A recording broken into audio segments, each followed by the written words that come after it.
Semaine, on a attaqué le calcul mental avec un exercice que vous aviez fait la semaine dernière, qui était l'exercice du porte-monnaie. Cette fois-ci, il fallait faire attention, c'était le porte-monnaie numéro 2 qu'il fallait utiliser.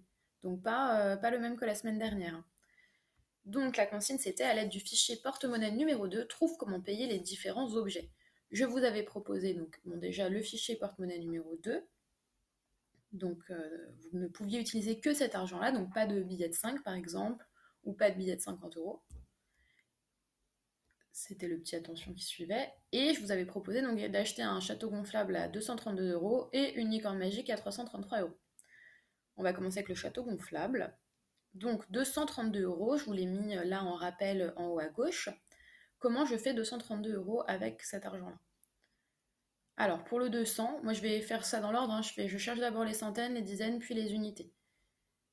Donc le 200, soit je vais prendre mon billet de 200, tout simple, ou alors, là j'avais deux possibilités, je prends deux billets de 100. Les deux sont valables, les deux sont possibles. Je vais rester sur les deux billets de 100 là pour la fin de la correction, mais le billet de 200 était tout à fait juste aussi. Ensuite, il me reste 32 euros à trouver. Bon 30, c'est un billet de 10, un billet de 20, hein. Et ensuite, il me restait mes 2 euros, et là pareil, j'avais le choix. Soit je prends la pièce de 2 euros, soit je prends deux pièces de 1 euro, puisque 1 plus 1, ça fait 2. Donc vous aviez un billet de 200 euros ou deux billets de 100 euros, plus un billet de 20 euros, plus un billet de 10 euros, plus une pièce de 2 euros ou deux pièces de 1 euro.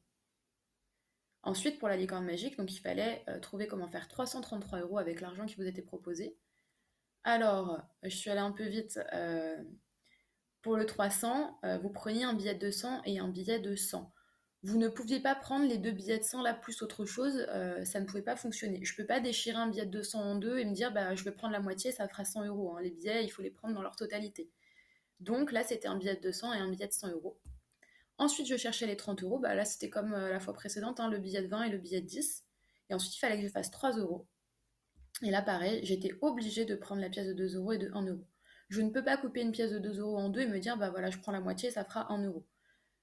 Je suis obligée de prendre la pièce dans sa totalité, donc 2 euros plus 1 euro.